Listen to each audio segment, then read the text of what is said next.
La citación judicial llegó en un sobremanila, con mi nombre escrito a máquina como si fuera una delincuente.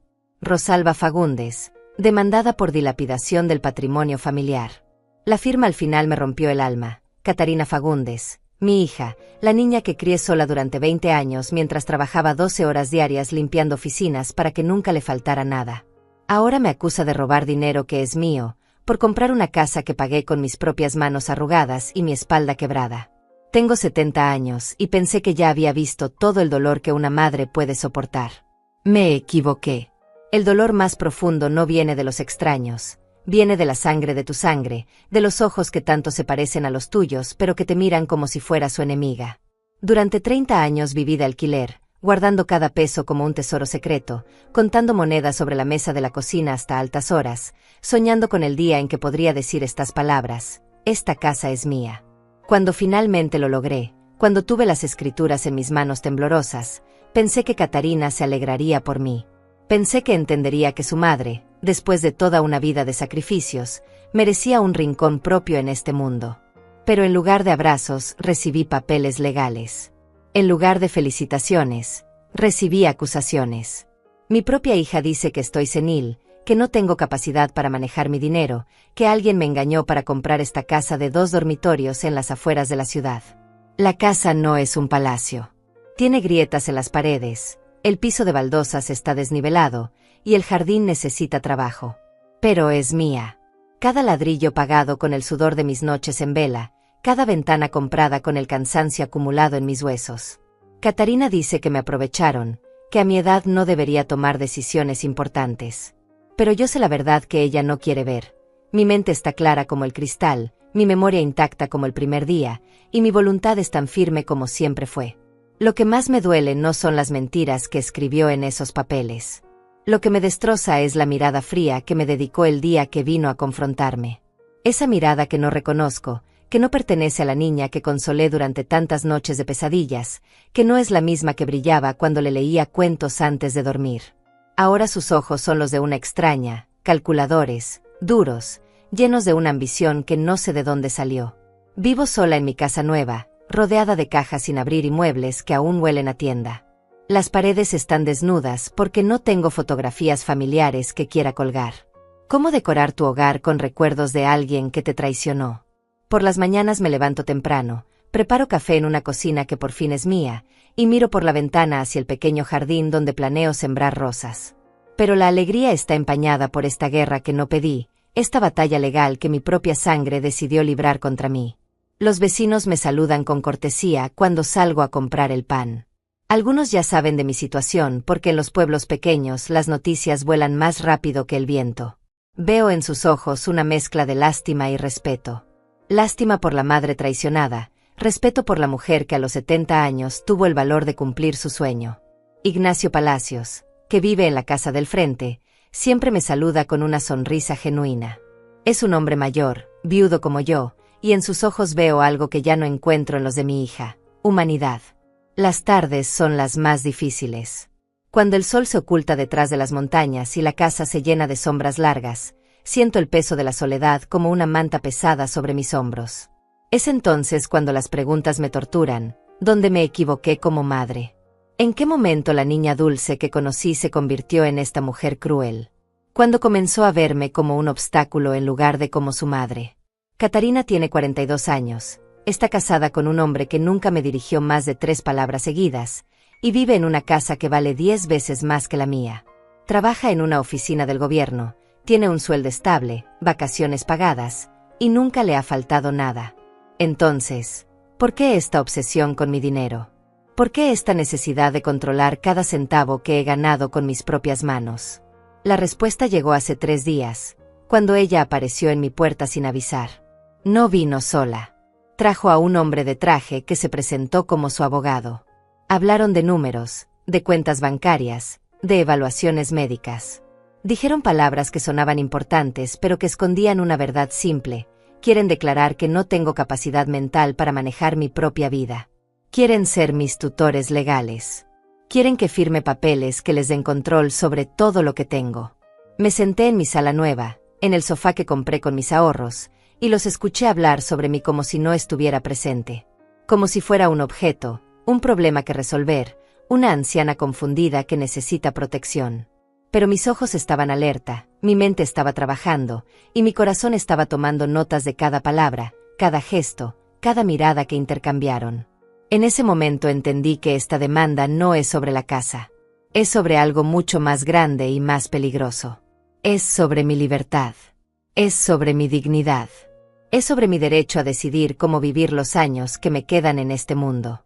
Y eso, jamás se lo voy a entregar. Ni a ella, ni a nadie.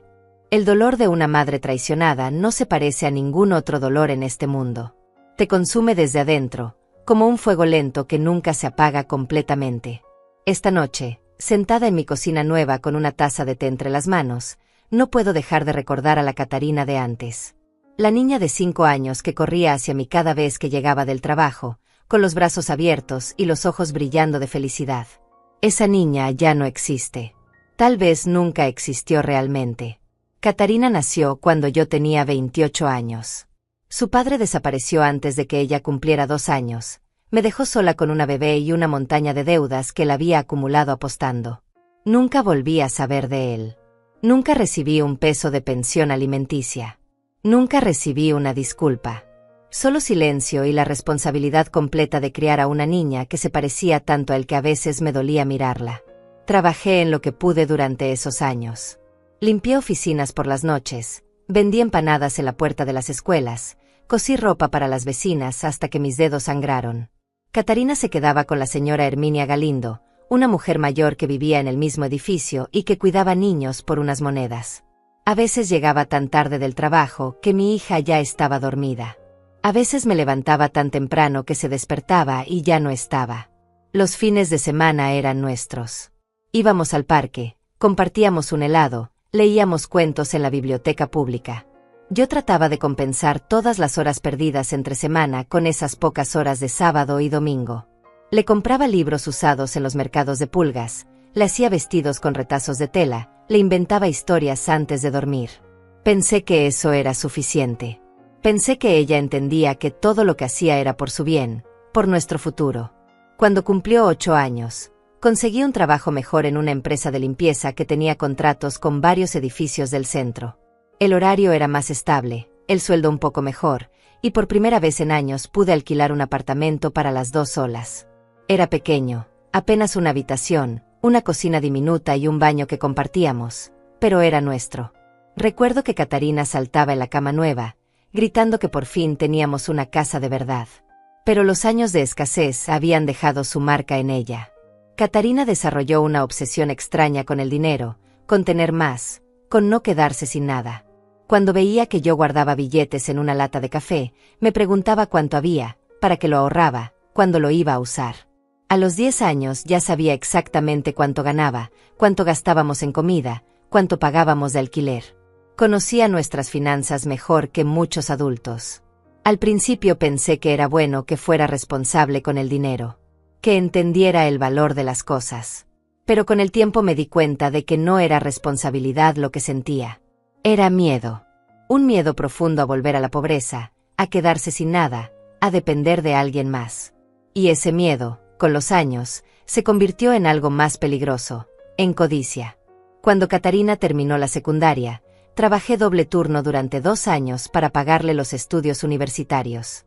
Me levantaba a las 4 de la mañana para limpiar oficinas, regresaba a casa a las 8 para prepararle el desayuno, y a las 9 ya estaba en mi segundo trabajo, cuidando a una anciana que vivía sola y necesitaba compañía.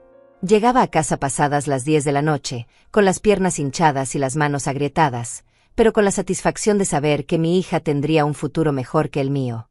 Ella estudió administración pública. Se graduó con buenas calificaciones y enseguida consiguió trabajo en el municipio.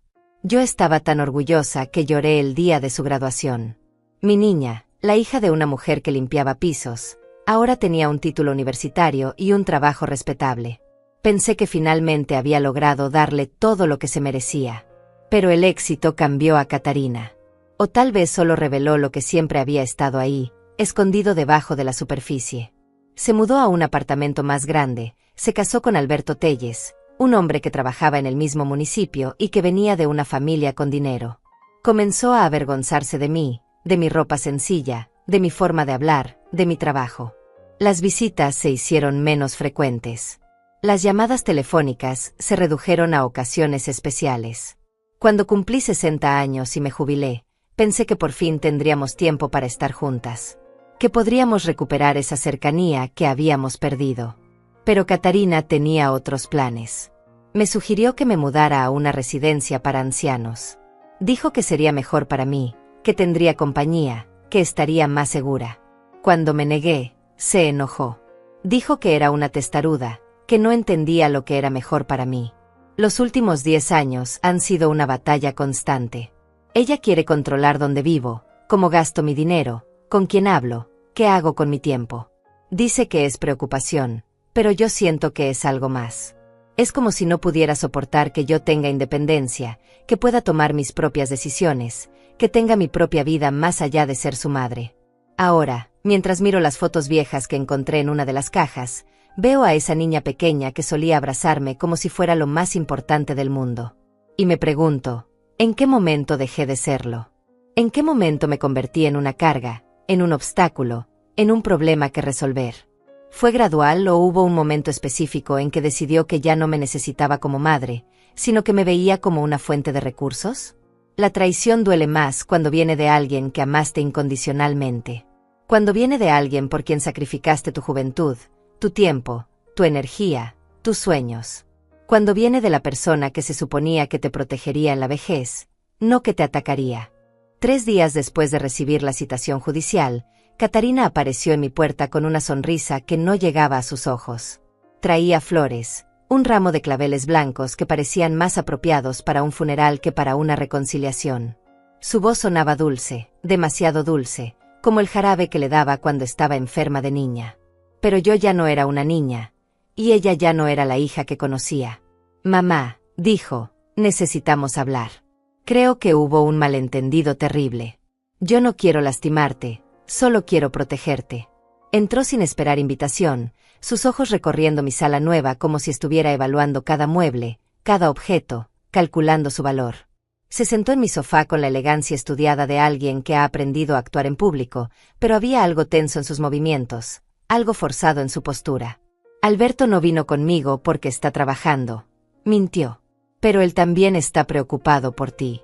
Los dos pensamos que tal vez tomaste una decisión demasiado rápida con esto de la casa.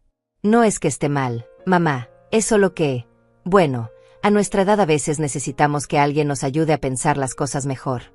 A nuestra edad. Como si tuviéramos la misma edad. Como si yo fuera una anciana senil y ella una adulta responsable. Catarina tiene 42 años, yo 70. 28 años de diferencia que ella usa como un arma cada vez que quiere hacerme sentir incompetente. Pero mi mente está tan clara como el agua, mis recuerdos tan nítidos como fotografías, y mi intuición tan afilada como una navaja. Mira, mamá, continuó, dejando las flores sobre la mesa de centro con cuidado exagerado. He estado pensando mucho en esto. Tal vez podríamos encontrar una solución que nos beneficie a todas. Yo podría ayudarte a administrar tu dinero, asegurarme de que estés bien cuidada, que no te falte nada. Podríamos vender esta casa y buscar algo más adecuado para ti, algo más pequeño, más fácil de mantener. Sus palabras sonaban razonables, pero había algo en su tono que me ponía los nervios de punta. Era la misma voz que usaba cuando era niña y había roto algo, cuando trataba de convencerme de que había sido un accidente, de que no era su culpa. Era la voz de alguien que está mintiendo, pero que ha practicado la mentira hasta perfeccionarla. No necesito que nadie administre mi dinero, le dije. Mi voz salió más firme de lo que esperaba. Tengo 70 años. No soy una niña. He manejado mis finanzas durante toda mi vida adulta, crié a una hija yo sola, trabajé hasta jubilarme, y ahorré cada peso que tengo en el banco. No necesito tutores. La sonrisa de Catarina se tensó ligeramente. Mamá, no se trata de necesidad. Se trata de prevención. A veces, cuando envejecemos, podemos tomar decisiones que nos parecen buenas en el momento pero que realmente no lo son. Esta casa, por ejemplo, ¿realmente la necesitas? Es muy grande para una persona sola, está lejos de todo, el mantenimiento va a ser costoso. No está lejos de todo, respondí. Está a 20 minutos del centro en autobús. Tiene un jardín donde puedo plantar flores. Tiene 2 habitaciones, una para mí y otra para cuando vengan visitas.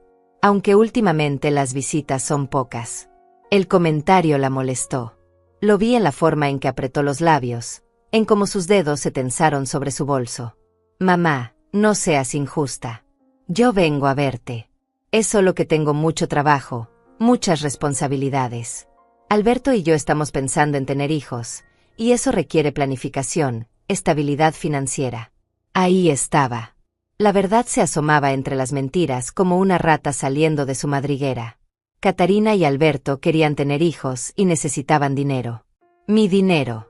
El dinero que había guardado durante 30 años, peso por peso, sacrificio por sacrificio, para tener una vejez digna y un hogar propio. Entiendo que quieran formar una familia, dije con cuidado. Pero eso no tiene nada que ver conmigo o con mi casa. Yo ya crié a mi hija. Ya cumplí con mi parte. Ahora me toca vivir para mí. Sus ojos se endurecieron por un segundo, pero rápidamente recuperó la compostura. Claro, mamá, tienes razón. Perdóname, no quise decir eso. Es solo que me preocupo por ti. Vivir sola puede ser peligroso a tu edad. ¿Qué pasa si te caes? ¿Qué pasa si te enfermas? ¿Quién va a cuidarte? La preocupación falsa me daba náuseas. Durante años había vivido sola en apartamentos alquilados y nunca había mostrado esa preocupación. Ahora que tenía una casa propia, de repente se había vuelto una anciana frágil que necesitaba supervisión constante. La coincidencia era demasiado obvia para ignorarla. Tengo teléfono, dije. Tengo vecinos. Tengo médico. Y sobre todo, tengo mi dignidad. No voy a renunciar a mi independencia porque tú tengas miedo de que me pase algo. Se levantó del sofá con un suspiro teatral. Mamá, está siendo muy difícil. Solo quiero lo mejor para ti. Mira, he estado hablando con un médico que es amigo de Alberto. Él dice que a veces las personas mayores pueden tener episodios de confusión, tomar decisiones impulsivas. No es culpa de nadie, es solo parte del envejecimiento. Pero hay formas de protegerte de esos episodios. Ah, ahí estaba. El médico amigo. La evaluación psiquiátrica. La declaración de incapacidad mental. Todo el plan se desplegaba ante mis ojos como un mapa detallado. Catarina no había venido a reconciliarse. Había venido a preparar el terreno para el siguiente paso de su estrategia. No necesito protección, le dije, poniéndome de pie también. Lo que necesito es respeto. Respeto por mis decisiones, por mi inteligencia, por mi derecho a vivir mi vida como yo quiera. Y eso es algo que tú no me has dado en años. Su máscara se resquebrajó un poco más. Mamá, no seas dramática. Solo te estoy pidiendo que pienses las cosas bien. Que consideres otras opciones. Que me permitas ayudarte. Soy tu hija, tengo derecho a preocuparme por ti. Ser mi hija te da derecho a amarme, a respetarme, a visitarme. No te da derecho a controlar mi vida o a decidir qué es mejor para mí. Eso lo decido yo, mientras tenga salud mental, que la tengo. Caminó hacia la puerta, pero se detuvo antes de salir. Mamá, te voy a dar una semana para que lo pienses. Una semana para que reconsideres tu posición. Después de eso, voy a hacer lo que tenga que hacer para protegerte, aunque no te guste. La amenaza quedó flotando en el aire como humo tóxico. Cuando se fue, cerré la puerta con llave y me quedé parada en mi sala, temblando no de miedo sino de rabia. Mi propia hija me había amenazado en mi propia casa. Me había dado una semana de plazo como si fuera una deudora amorosa. Esa noche no dormí. Me quedé despierta, pensando en cada palabra que había dicho, en cada gesto, en cada mirada. Analizando su actuación como si fuera una obra de teatro. Y entendí algo que me heló la sangre. Esto no era improvisado. Catarina había planeado cada palabra, cada expresión, cada movimiento. Había venido con un guión preparado, con argumentos ensayados, con una estrategia clara. Y yo acababa de convertirme en su objetivo. La semana que Catarina me había dado de plazo pasó como una pesadilla lenta. Cada día esperaba que apareciera en mi puerta, cada timbre del teléfono me sobresaltaba, cada ruido extraño en la noche me hacía pensar que venían por mí. El 8º día, cuando creí que tal vez había sido solo una amenaza vacía, llegó la llamada que cambiaría todo. Rosalba, soy Clara Zamora, me dijo una voz femenina y profesional. Soy abogada y represento a su hija Catarina en un asunto legal muy delicado. ¿Podríamos reunirnos para conversar? Creo que hay algunas cosas importantes que necesita saber sobre su situación actual. Mi situación actual. Como si yo fuera la que había creado este problema. Como si yo fuera la que había iniciado esta guerra. Le dije que podía venir a mi casa, pero ella insistió en que sería mejor reunirnos en su oficina. Más profesional, dijo. Más apropiado para el tipo de conversación que necesitábamos tener. La oficina de Clara Zamora estaba en el centro de la ciudad, en un edificio viejo pero elegante. Tomé el autobús número 12, el mismo que había tomado durante años para ir a trabajar cuando limpiaba oficinas. Pero esta vez no iba a trabajar. Iba a defenderme. Iba a luchar por mi libertad y mi dignidad contra la persona que se suponía debía protegerme. Clara era una mujer de unos 50 años, con cabello gris recogido en un moño perfecto y anteojos que le daban un aire severo pero no cruel. Su oficina estaba llena de libros legales, diplomas en las paredes, y fotografías de ella con personas importantes que no reconocí. Me ofreció café, que acepté porque mis manos necesitaban algo que hacer, algo en lo que concentrarse mientras ella me explicaba por qué mi hija quería destruir mi vida. Señora Fagundes, comenzó Clara, su hija está muy preocupada por usted. Ha venido a mí porque cree que alguien se aprovechó de usted para venderle esa casa. Ella piensa que tal vez usted no estaba en condiciones de tomar una decisión tan importante sin ayuda, sin consejo familiar. Tomé una decisión perfectamente informada, respondí. Vi varias casas, comparé precios, consulté con el banco, revisé todos los papeles con cuidado. Nadie me obligó a nada. Nadie me engañó. Compré la casa porque quería comprarla, porque podía pagarla, y porque era mi sueño. Clara asintió, pero vi en sus ojos que no me creía completamente. O tal vez sí me creía, pero tenía que actuar como si las preocupaciones de Catarina fueran legítimas. Su hija me ha mostrado algunos documentos médicos que sugieren que usted ha tenido episodios de confusión recientemente. Pequeños olvidos, decisiones impulsivas, cambios de humor. ¿Qué documentos médicos?, pregunté. Yo no he ido al médico en meses, excepto por mi chequeo rutinario de la presión arterial. Y en ese chequeo el doctor me dijo que estaba perfectamente bien para mi edad. Clara consultó un expediente grueso que tenía sobre su escritorio. Según lo que tengo aquí, usted visitó la clínica San Rafael hace 3 semanas. El médico que la atendió notó algunos signos de posible deterioro cognitivo, desorientación temporal, dificultad para recordar fechas específicas, cierta agitación cuando se le hicieron preguntas sobre sus finanzas. Eso era mentira. Una mentira completa y elaborada. Yo no había estado en ninguna clínica San Rafael. No conocía esa clínica. Nunca había oído ese nombre. Pero ahí estaba, en un expediente oficial, con sellos y firmas que parecían completamente legítimos. Alguien había fabricado una historia médica falsa para mí. Eso es imposible, dije, tratando de mantener la calma. Yo no he estado en esa clínica. No conozco a ningún médico ahí. Alguien está mintiendo. Clara me miró con la expresión compasiva que las personas usan cuando piensan que está senil. Señora Fagundes, es posible que no recuerde la visita. A veces, cuando estamos estresados o confundidos, nuestra memoria puede jugarnos malas pasadas.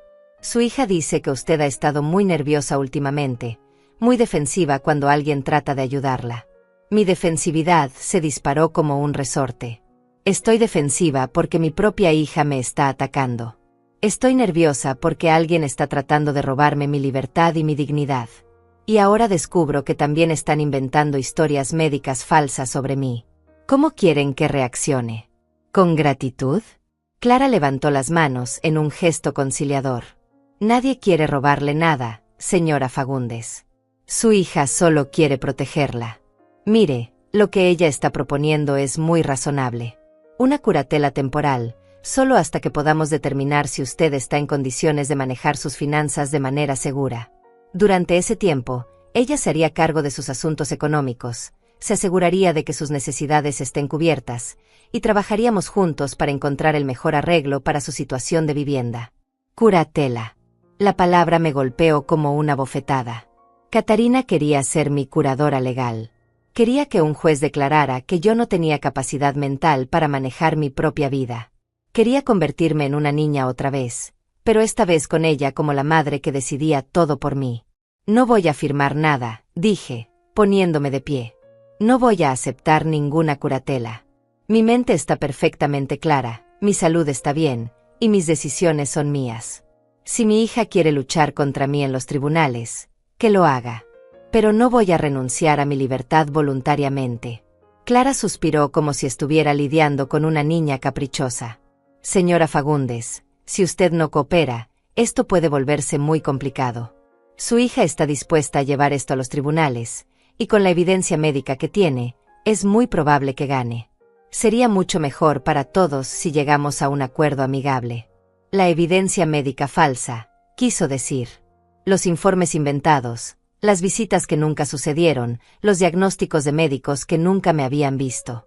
Todo fabricado con la ayuda de quién sabe cuántas personas dispuestas a mentir por dinero o por favores. Me dirigí hacia la puerta, pero Clara me detuvo con una última advertencia. Señora Fagundes, piénselo bien. Su hija está preocupada de verdad. Dice que usted ha estado hablando de vender todo y mudarse lejos, que ha mencionado cambiar su testamento, que ha estado actuando de manera errática. Si eso es cierto, tal vez sí necesita ayuda. Otra mentira. Yo nunca había mencionado vender nada o mudarme lejos. Nunca había hablado de cambiar mi testamento, aunque ahora que lo mencionaba, tal vez debería considerarlo. Y definitivamente no había estado actuando de manera errática. Todo lo contrario, había estado actuando con más claridad y determinación de la que había tenido en años. Salí de esa oficina sintiéndome como si hubiera escapado de una trampa, pero sabiendo que la trampa era mucho más grande de lo que había imaginado. Catarina no estaba actuando sola. Tenía ayuda profesional, documentos falsificados, un plan detallado. Y yo no tenía nada más que la verdad, que parecía importarle muy poco a las personas que tenían el poder de decidir mi destino. En el autobús de regreso a casa, miré por la ventana las calles que conocía desde niña y me pregunté cuánto tiempo más podría caminarlas como una mujer libre. Cuánto tiempo me quedaba antes de que me convirtieran en una prisionera en mi propia vida, vigilada y controlada por la hija que había criado con tanto amor y tantos sacrificios. La trampa se estaba cerrando, y yo estaba exactamente en el centro de ella. Fue Ignacio Palacios quien me salvó de caer completamente en la trampa que mi propia hija había tejido a mi alrededor. 3 días después de mi reunión con la abogada Clara Zamora, mientras regaba las plantas del pequeño jardín frontal de mi casa nueva, lo vi acercarse con esa caminata lenta pero decidida de los hombres mayores que tienen algo importante que decir. Señora Rosalba, me dijo quitándose el sombrero con cortesía antigua, ¿podríamos hablar un momento? Hay algo que creo que usted necesita saber sobre lo que está pasando en su familia. Ignacio tenía 75 años, 5 más que yo. Era viudo desde hacía 10 años. Tenía 3 hijos que vivían en otras ciudades y lo visitaban cada mes religiosamente. Había sido contador en el municipio durante 40 años, y aunque estaba jubilado, conservaba esa precisión meticulosa de los hombres que han trabajado toda su vida con números y documentos. Sus ojos grises tenían la claridad de alguien que ha visto mucho y entiende más. Lo invité a pasar a mi casa y le preparé café. Nos sentamos en mi sala, rodeados del silencio pesado de las casas nuevas que aún no han acumulado suficientes recuerdos. Ignacio giró su taza entre las manos durante un momento, como si estuviera organizando sus pensamientos, y luego me miró directamente a los ojos. Rosalba, conocí a su hija hace muchos años, cuando ella empezó a trabajar en el municipio. Yo todavía estaba en activo entonces, trabajaba en el departamento de contabilidad.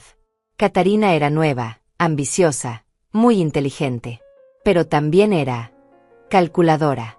Siempre estaba buscando maneras de avanzar, de conseguir mejores posiciones, de hacer contactos útiles.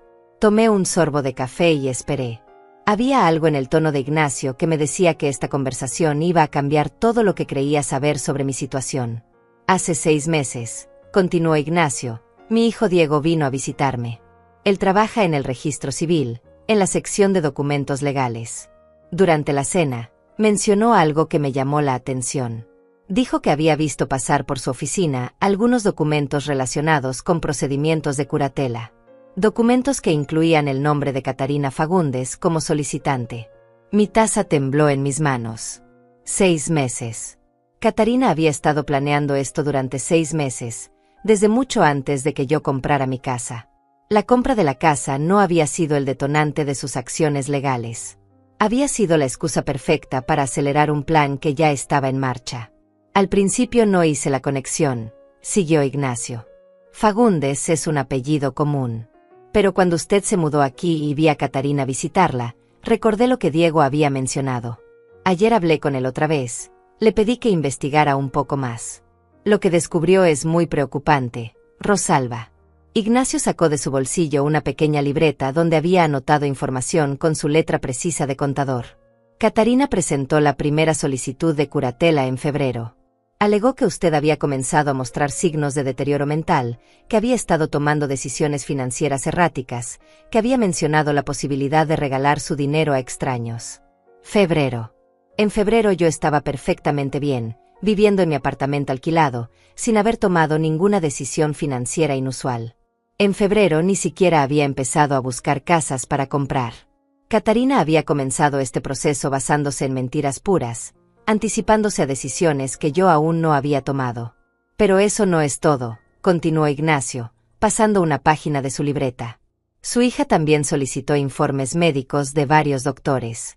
Algunos eran médicos reales que usted había visitado en el pasado, pero otros eran médicos que nunca la habían examinado. Médicos que escribieron informes basándose únicamente en lo que Catarina les contó sobre su estado mental. La sala giró a mi alrededor. Los informes médicos falsos no habían sido un invento de última hora. Habían sido fabricados sistemáticamente durante meses, con la complicidad de profesionales que habían aceptado dinero o favores a cambio de mentir sobre mi salud mental. Mi propia hija había construido una red de mentiras tan elaborada y convincente que cualquier juez la habría creído. Hay más, dijo Ignacio, y su voz se volvió aún más seria. Diego también descubrió que Catarina ha estado haciendo consultas sobre el valor de propiedades en esta zona. Ha estado investigando cuánto vale su casa, cuánto podría obtener si la vendiera. Y hay registros de que ha hablado con una inmobiliaria sobre la posibilidad de poner propiedades en venta rápida. Venta rápida. Catarina no solo quería controlar mi dinero. Quería vender mi casa inmediatamente, convertir mi hogar en efectivo que pudiera manejar a su antojo. Toda su preocupación por mi bienestar, todas sus sugerencias sobre encontrar algo más pequeño y adecuado para mi edad, habían sido mentiras diseñadas para ocultar sus verdaderas intenciones. Pero lo más grave, Rosalba, es lo que Diego encontró la semana pasada. Catarina ha estado investigando residencias geriátricas. No residencias bonitas y cómodas para personas que quieren compañía y cuidados. Ha estado mirando instituciones baratas, lugares donde podría internarla pagando lo mínimo posible. Las palabras de Ignacio me golpearon como puñetazos. Mi hija no solo quería robar mi dinero y vender mi casa. Quería encerrarme en una institución barata, alejarme de todo lo que conocía, convertirme en una prisionera olvidada mientras ella disfrutaba de mis ahorros de toda una vida. ¿Por qué me está contando esto?, pregunté con voz temblorosa. ¿Por qué se arriesga a ayudarme? Ignacio sonrió con tristeza. Porque hace 15 años, cuando mi esposa Elena estaba muriendo de cáncer, usted apareció en nuestro apartamento con comida casera todas las semanas durante 6 meses. Nunca le pedimos ayuda, nunca le contamos nuestros problemas, pero usted se enteró de alguna manera y simplemente apareció. Elena siempre decía que usted era un ángel disfrazado de vecina. No recordaba exactamente esos detalles, pero sí recordaba a Elena Palacios, una mujer dulce que había luchado contra una enfermedad terrible. Recordaba haber cocinado guisos extra y haberlos llevado cuando escuché que estaba enferma. Me había parecido lo normal, lo que cualquier vecina decente haría. Elena me hizo prometer, antes de morir, que si alguna vez usted necesitaba ayuda, yo haría todo lo posible por ayudarla. Esto es cumplir esa promesa. Pero también es hacer lo correcto. Lo que le está pasando es una injusticia terrible, y no puedo quedarme callado. Ignacio se puso de pie y me entregó su libreta. Diego me ha dado copias de algunos documentos oficiales. No son todas las pruebas que necesitará, pero son suficientes para mostrar que su hija ha estado planeando esto durante meses. También tengo el nombre de una abogada honesta, Lourdes Telles, que se especializa en casos de abuso contra personas mayores. Abuso contra personas mayores. Esas palabras definían perfectamente lo que me estaba pasando. Mi propia hija me estaba abusando, me estaba manipulando, me estaba mintiendo y robando mi libertad con la ayuda del sistema legal. Y yo había estado tan enfocada en defender mi dignidad que no había visto la dimensión completa de su traición. Rosalba, me dijo Ignacio antes de irse, usted es una mujer fuerte e inteligente. Siempre lo ha sido. No deje que nadie, ni siquiera su propia hija, le haga creer lo contrario. Y recuerde, la verdad siempre encuentra la manera de salir a la luz. Solo necesita a las personas correctas para ayudarla a iluminarla. Esa noche, después de que Ignacio se fue, me senté en mi cocina con los documentos que me había dejado extendidos sobre la mesa. Leí cada página, estudié cada fecha, analicé cada detalle de la traición sistemática que mi hija había orquestado contra mí. Y por primera vez desde que había recibido esa citación judicial, no sentí miedo. Sentí rabia. Una rabia fría, calculada, implacable. La rabia de una madre traicionada que finalmente entendía la magnitud de la traición y que estaba lista para luchar. Esa madrugada no dormí ni un minuto. Me quedé despierta en mi cocina, rodeada de los documentos que Ignacio me había entregado, organizándolos con la precisión meticulosa que había aprendido durante años de manejar presupuestos familiares ajustados y facturas que no podían esperar. Por primera vez en semanas, mi mente estaba completamente clara, enfocada en un solo objetivo, derrotar a mi propia hija en su propio juego. A las 6 de la mañana llamé al número que Ignacio me había dado. Lourdes Telles contestó al tercer timbrazo con la voz alerta de alguien acostumbrada a emergencias legales. Le expliqué mi situación en pocas palabras, sin dramatismo, solo hechos. Me dijo que podía verme esa misma tarde, que trajera todos los documentos que tuviera, y que no hablara con nadie más sobre el caso hasta que nos reuniéramos. Lourdes tenía una oficina pequeña, pero ordenada en una calle tranquila del centro. Era una mujer de unos 40 años, con cabello negro recogido en una cola de caballo simple y ojos que parecían ver todo sin juzgar nada. Cuando le mostré los documentos que Ignacio había conseguido, su expresión se endureció gradualmente hasta convertirse en algo parecido a la indignación controlada. «Esto es fraude documentario», me dijo después de revisar los papeles médicos falsos. «Esto es conspiración para cometer abuso financiero contra una persona mayor. Y esto», señaló uno de los informes médicos más elaborados, «esto es falsificación de documentos oficiales. Su hija no solo está tratando de robarle su dinero, señora Fagundes. Está cometiendo varios delitos graves». Le conté todo desde el principio. La visita de Catarina con las flores y las amenazas encubiertas. La reunión con Clara Zamora y los informes médicos inventados. La revelación de Ignacio sobre los meses de planificación previa. Lourdes tomaba notas en una tablet, haciendo preguntas específicas, pidiendo detalles exactos de fechas y conversaciones. «Necesitamos ser muy estratégicas», me dijo cuando terminé mi relato. «Su hija tiene ventaja porque presentó su caso primero, porque tiene documentos que parecen oficiales, y porque lamentablemente los jueces a veces tienen prejuicios sobre las capacidades de las personas mayores. Pero nosotras tenemos algo mejor, tenemos la verdad, y tenemos evidencia de que ella ha cometido delitos». Lourdes me explicó que necesitábamos construir un caso sólido que no solo demostrara mi competencia mental, sino que también expusiera la red de mentiras que Catarina había creado. Primero, me enviaría con un psiquiatra independiente para una evaluación completa que demostrara mi estado mental saludable. Segundo, investigaríamos cada uno de los médicos que habían firmado informes falsos sobre mí. Tercero, recopilaríamos evidencia de que Catarina había estado planeando esto durante meses antes de que yo comprara la casa. «Pero hay algo más que podemos hacer», añadió Lourdes con una sonrisa que no llegaba a ser cruel, pero que definitivamente era satisfecha. «Podemos tender nuestra propia trampa. Si su hija está tan segura de que usted es incompetente, tal vez podamos usar esa confianza en su contra». El plan que Lourdes propuso era elegante en su simplicidad. Yo fingiría estar confundida y asustada por toda la situación legal. Le diría a Catarina que había reflexionado y que tal vez ella tenía razón, que tal vez sí necesitaba ayuda para manejar mis asuntos. La invitaría a venir a mi casa para discutir los detalles de cómo podríamos proceder. Y durante esa conversación, con el permiso legal correspondiente, grabaríamos todo lo que dijera. «Es arriesgado», me advirtió Lourdes. «Si su hija sospecha algo, podría volverse más cautelosa. Pero si funciona, podríamos conseguir que admita sus verdaderas motivaciones, que revele detalles sobre cómo fabricó los documentos médicos, o que haga declaraciones que demuestren que sabe perfectamente que usted está mentalmente competente». Acepté el plan inmediatamente. Después de meses de sentirme como una víctima indefensa, la idea de tomar control activo de la situación me llenaba de una energía que no había sentido en años. No iba a seguir esperando a que otros decidieran mi destino. Iba a luchar, y lo iba a hacer con inteligencia, paciencia y determinación. Esa misma noche llamé a Catarina. Modulé mi voz para que sonara cansada, derrotada, confundida. Catarina, le dije, he estado pensando mucho en lo que me dijiste. Tal vez tengas razón. Tal vez sí necesito ayuda. Esta situación legal me tiene muy angustiada, y no sé qué hacer. La satisfacción en su voz era inconfundible. Oh, mamá, sabía que lo entenderías. Esto es lo mejor para ti, te lo prometo. Mañana por la tarde puedo ir a tu casa y podemos hablar sobre cómo vamos a proceder. Todo va a estar bien, verás.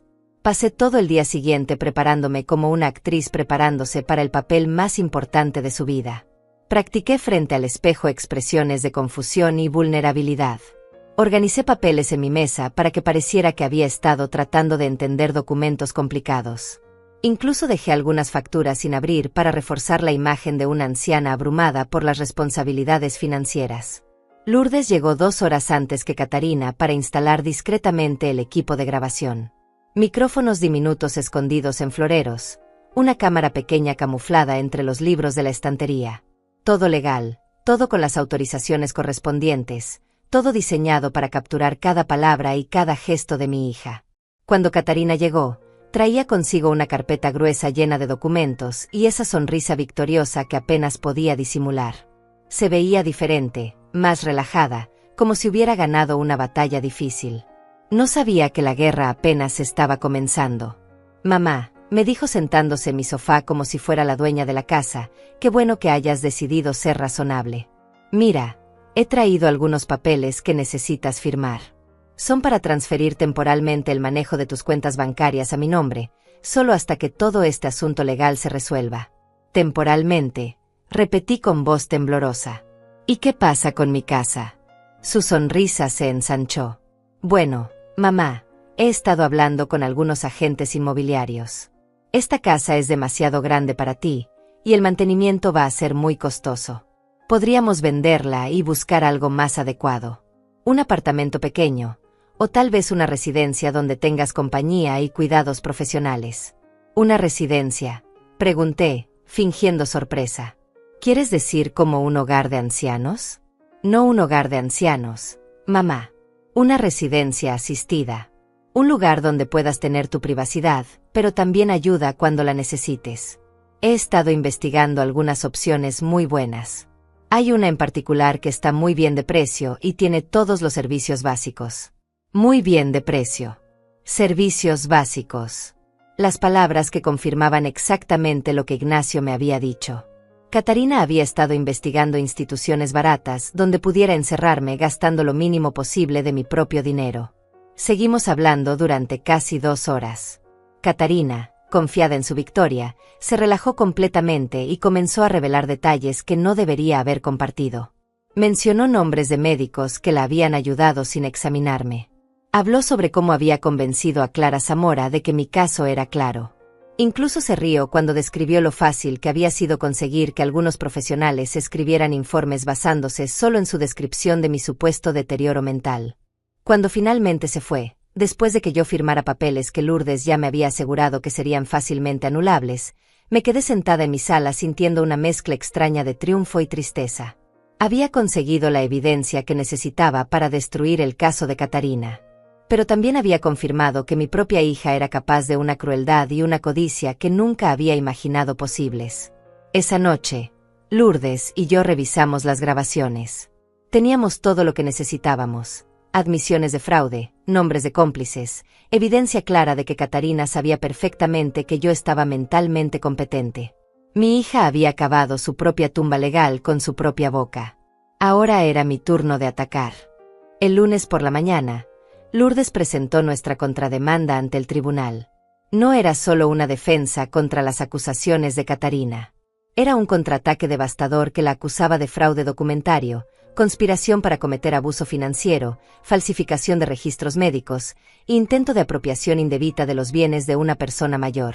Las grabaciones de nuestra conversación eran la pieza central de la evidencia, junto con los documentos que Ignacio había conseguido y los testimonios de los médicos honestos que confirmaron que nunca me habían examinado. La citación llegó a la oficina de Catarina el martes por la tarde. Lourdes me contó después que había llamado inmediatamente a Clara Zamora, su abogada, gritando por el teléfono que esto era imposible, que tenía que ser un error, que yo no tenía la capacidad mental para organizar una defensa tan compleja. La ironía era deliciosa. Mi supuesta incompetencia mental se había convertido en su principal línea de defensa. El miércoles por la noche, Catarina apareció en mi puerta sin avisar. No traía flores esta vez. No tenía sonrisa ensayada ni voz dulce. Llegó furiosa, desesperada, con los ojos enrojecidos de alguien que había estado llorando o que no había dormido. O ambas cosas. ¿Cómo pudiste hacerme esto?, me gritó antes de que pudiera siquiera invitarla a pasar. Soy tu hija. Todo lo que hice fue por tu bien. Y ahora me estás acusando de ser una delincuente. No te acuso de nada, Catarina, le respondí con la calma que había estado practicando durante días. Los hechos hablan por sí solos. Tú fabricaste documentos médicos falsos. Tú conspiraste con médicos para crear informes sobre exámenes que nunca sucedieron. Tú planeaste internarme en una institución barata para quedarte con mi dinero. Yo no te acuso. Te expongo. Su cara se descompuso como si la hubiera abofeteado. Mamá, no entiendes lo complicado que es esto. Alberto y yo tenemos deudas. Queremos tener hijos. Necesitamos una casa más grande. Necesitamos estabilidad financiera. Pensé que podrías ayudarnos, que era lo justo después de todo lo que invertiste en mí. Ah, ahí estaba. La verdad desnuda, sin adornos ni excusas. No era preocupación por mi bienestar. Era codicia pura. Alberto y ella tenían deudas y querían que yo las pagara. Querían mi dinero para financiar sus planes de vida, y cuando vieron que yo había gastado mis ahorros en una casa para mí misma, decidieron que tenían que tomar el control de mis finanzas por la fuerza. Todo lo que invertí en ti, repetí lentamente, fue amor, tiempo, sacrificio, noches sin dormir trabajando para que pudieras estudiar. Años de mi vida dedicados a darte un futuro mejor. Pero nunca fue una inversión que esperara recuperar con intereses. Fue el amor de una madre. Algo que tú aparentemente no entiendes. Las lágrimas comenzaron a rodar por sus mejillas, pero no eran lágrimas de arrepentimiento. Eran lágrimas de frustración, de una persona que ve que su plan cuidadosamente construido se está desmoronando. Mamá, por favor. Podemos arreglar esto. Podemos retirar las demandas. Podemos encontrar una solución que funcione para todas. No tienes que vivir sola, puedes venir a vivir con nosotros. Podemos cuidarte, cuidarme, como si yo fuera una mascota o una planta que necesita riego ocasional, como si mi vida fuera un problema que ellos podían resolver encerrándome en una habitación de su casa y controlando cada peso que gastara.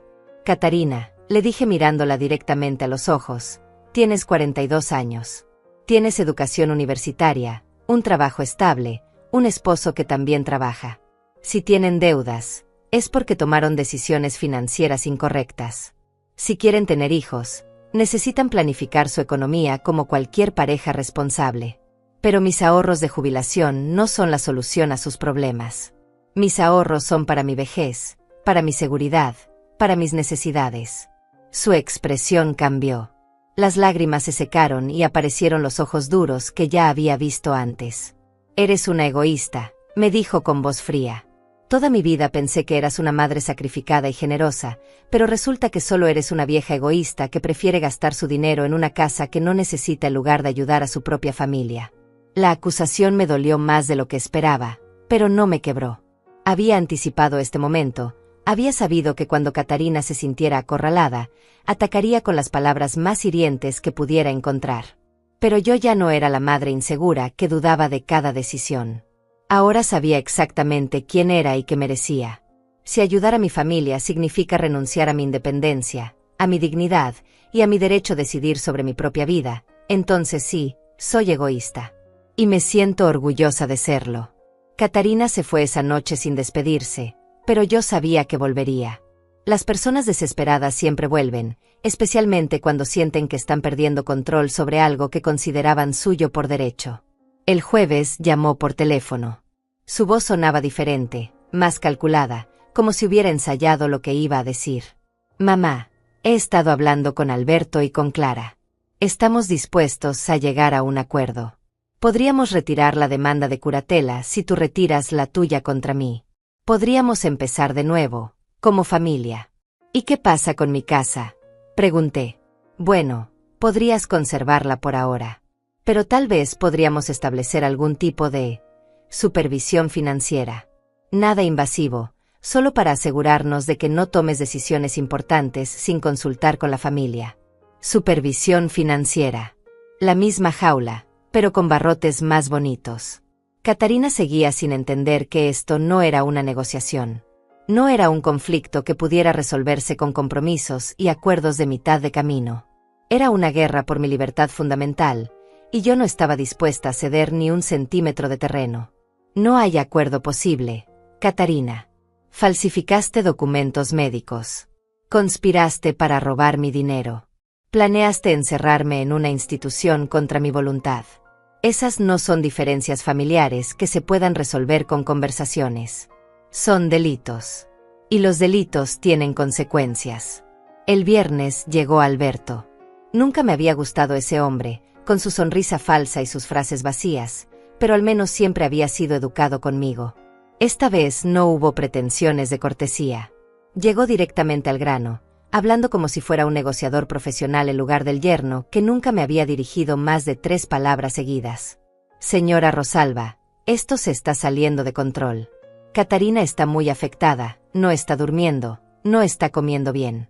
Todo esto la está enfermando. Estoy seguro de que podemos encontrar una solución que beneficie a todos. La solución que beneficie a todos, le respondí, es muy simple.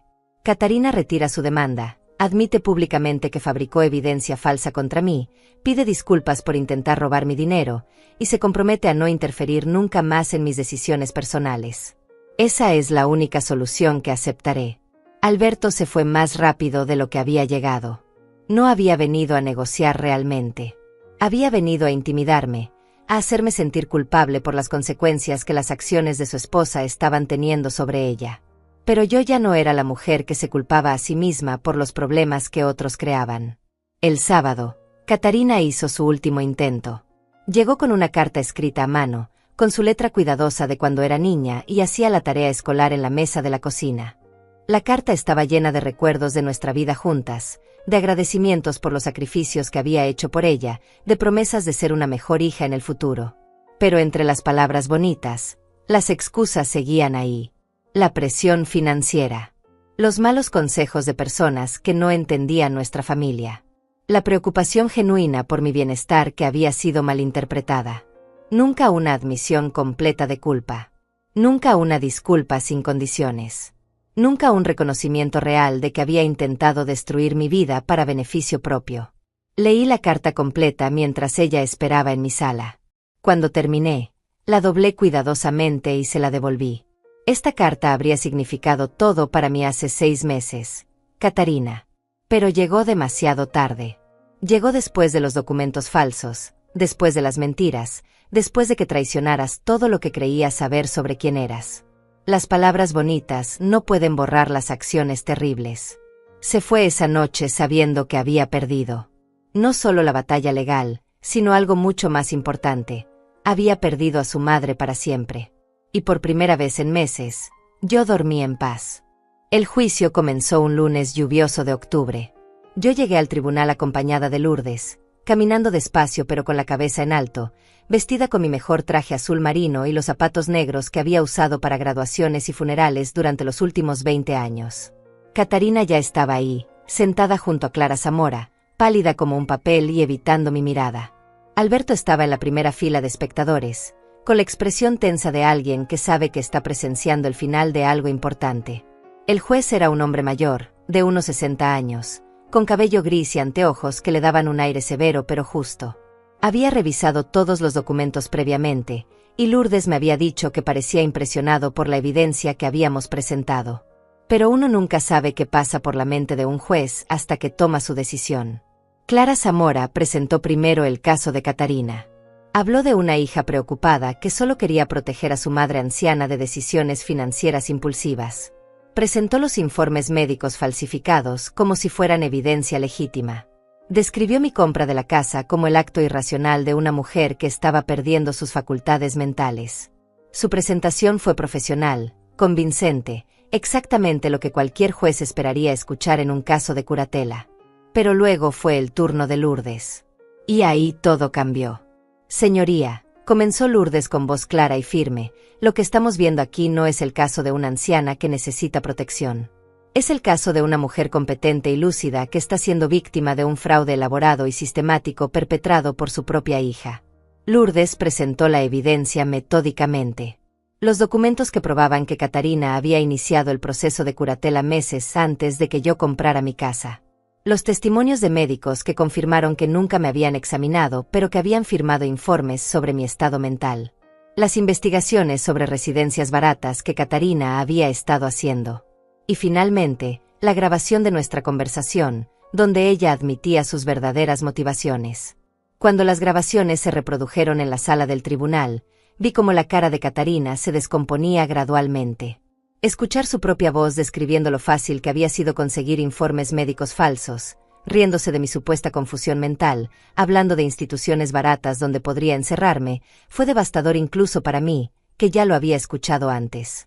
El juez hizo varias preguntas durante la presentación de Lourdes. Quería entender exactamente cómo Catarina había conseguido que médicos profesionales firmaran informes sobre una paciente que nunca habían visto.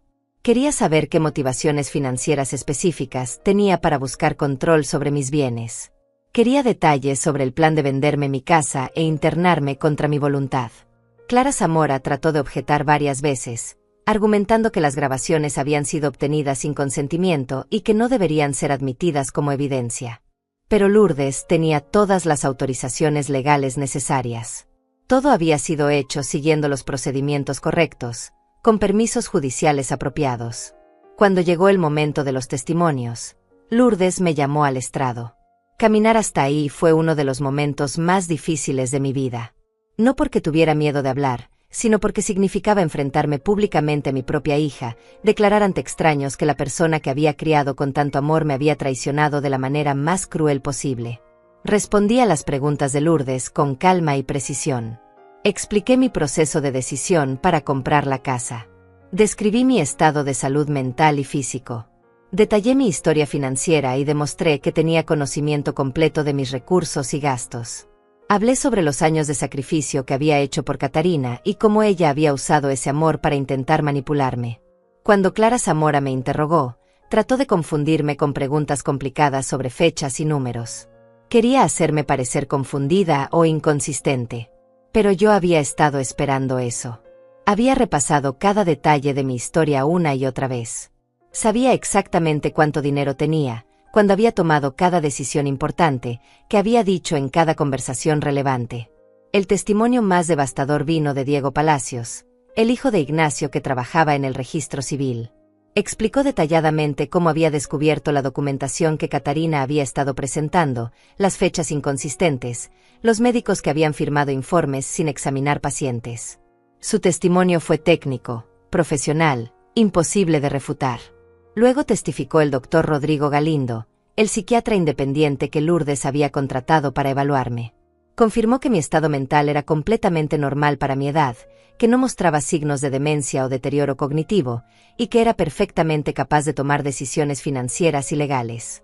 Su evaluación contrastaba dramáticamente con los informes falsos que Catarina había fabricado. Cuando Clara Zamora llamó a Catarina al estrado, supe que el caso ya estaba perdido para ella. Mi hija estaba nerviosa, tartamudeaba, se contradecía. Cuando Lourdes la interrogó sobre las grabaciones, sobre los médicos que nunca me habían visto, sobre sus planes para vender mi casa, Catarina no tenía respuestas coherentes. Solo excusas débiles y justificaciones que sonaban más desesperadas con cada palabra. El momento más doloroso llegó cuando Lourdes le preguntó directamente si había falsificado documentos médicos. Catarina miró hacia donde yo estaba sentada, y por un segundo vi en sus ojos a la niña que había sido. Pero solo por un segundo. Luego mintió. Negó haber falsificado nada, negó haber planeado internarme, negó haber tenido motivaciones financieras. Pero las grabaciones estaban ahí. Su propia voz la contradecía con cada negación. El juez no tardó mucho en deliberar. Cuando regresó a la sala, su expresión era seria, casi enojada. Señoras y señores, comenzó, he revisado toda la evidencia presentada en este caso, y debo decir que raramente he visto un ejemplo tan claro de abuso hacia una persona mayor. Declaró que yo tenía plena capacidad mental para manejar mis asuntos. Rechazó completamente la solicitud de curatela de Catarina. Pero no se detuvo ahí. Ordenó una investigación criminal sobre los documentos médicos falsificados. Sancionó a Clara Zamora por presentar evidencia fraudulenta, aunque reconoció que posiblemente había sido engañada por su propia cliente. Y lo más importante, ordenó que Catarina me pagara los costos legales del juicio y daños por angustia emocional. Cuando se levantó la sesión, Catarina salió del tribunal sin mirarme. No hubo palabras finales, no hubo reconocimiento de lo que había hecho, no hubo disculpas. Solo se fue, con Alberto siguiéndola como una sombra silenciosa. 2 semanas después, los periódicos locales publicaron la historia. Hija trata de estafar a madre anciana con documentos médicos falsos. Los detalles del caso se extendieron por toda la ciudad. Los colegas de Catarina en el municipio se enteraron. Los vecinos hablaron. Su reputación, que había construido durante años, se desplomó en días. 1 mes después, Catarina perdió su trabajo. La investigación criminal reveló que había usado recursos y contactos del municipio para fabricar algunos de los documentos falsos. Alberto pidió el divorcio, no porque fuera un hombre honorable, sino porque no quería estar asociado con el escándalo. 6 meses después, Catarina se mudó a otra ciudad. Había perdido su trabajo, su matrimonio, su reputación y la mayoría de sus amigos. Pero sobre todo, había perdido a su madre. Y a diferencia de las otras pérdidas, esa era una que nunca podría recuperar. Yo observé todo desde la distancia, sin alegría pero sin pena. La justicia es fría, pero es justa. Catarina había elegido su camino cuando decidió traicionarme. Las consecuencias de esa elección no eran mi responsabilidad. Eran suyas, y solo suyas. 6 meses después del juicio, me levanto cada mañana en mi casa con una sensación que había olvidado existía: paz. Verdadera paz.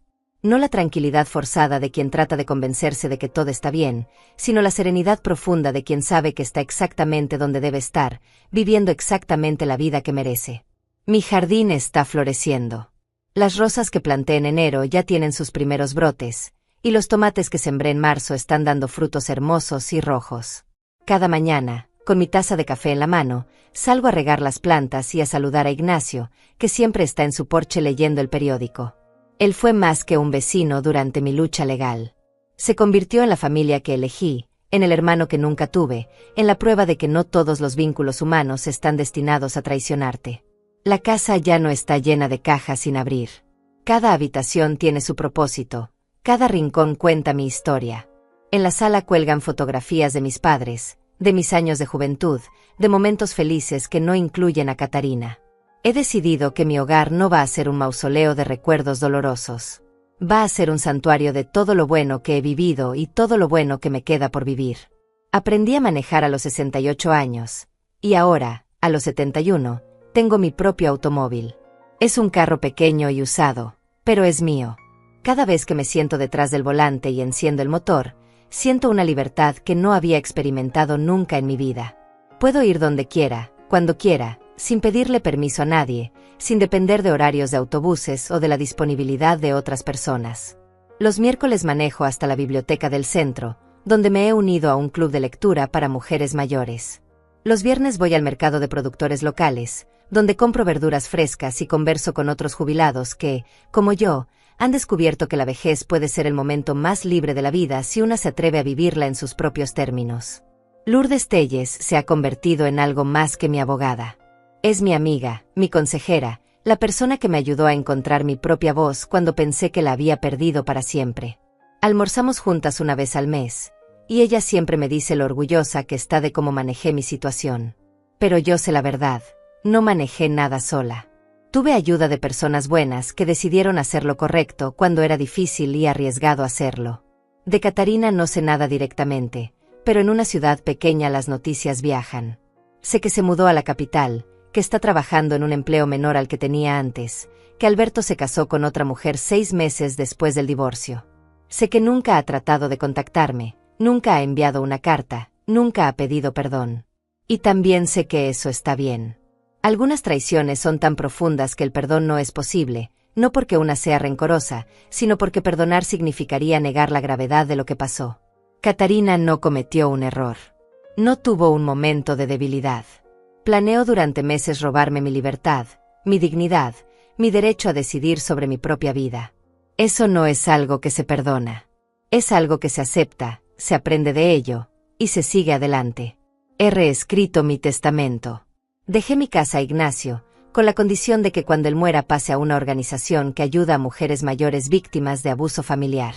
Mi dinero va a ir a becas para mujeres que quieren estudiar derecho y especializarse en proteger a personas vulnerables. Catarina no recibirá nada de mí, ni en vida ni en muerte. Esa es mi decisión, tomada con mente clara y conciencia tranquila. Algunos podrían decir que soy cruel, que debería dejarle algo por ser mi hija, que la sangre es más importante que las acciones. Pero yo he aprendido que la familia real no se define por la genética. Se define por el amor, el respeto, la lealtad, la protección mutua. Catarina dejó de ser mi familia el día que decidió traicionarme por dinero. Las tardes son mi momento favorito del día. Me siento en el porche con un libro o simplemente observo el atardecer pintando el cielo de colores imposibles. A veces pasan niños del vecindario corriendo bicicleta, y me saludan con esa alegría espontánea que solo tienen los niños. Sus padres también me saludan, y algunos se han detenido a conversar. Saben mi historia, por supuesto, pero no me miran con lástima. Me miran con respeto. Soy la mujer que se defendió sola. La anciana que no se dejó vencer. La madre que tuvo el valor de enfrentarse a su propia hija cuando esa hija se convirtió en su enemiga. En una cultura donde se espera que las madres soporten cualquier cosa por amor maternal, yo me convertí en la excepción. Y estoy orgullosa de ello. El año pasado comencé a escribir mi historia. No para publicarla necesariamente, sino para dejar constancia de lo que viví, para que otras mujeres en mi situación sepan que es posible luchar, que es posible ganar, que nunca es demasiado tarde para defender tu dignidad. Escribo a mano, en cuadernos que compro en la papelería del centro, con la letra cuidadosa que aprendí en la escuela hace más de 60 años.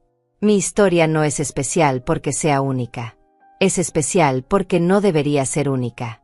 Demasiadas mujeres mayores sufren abuso de sus propios familiares en silencio, convencidas de que no tienen opciones, de que deben aguantar cualquier cosa por el bien de la familia.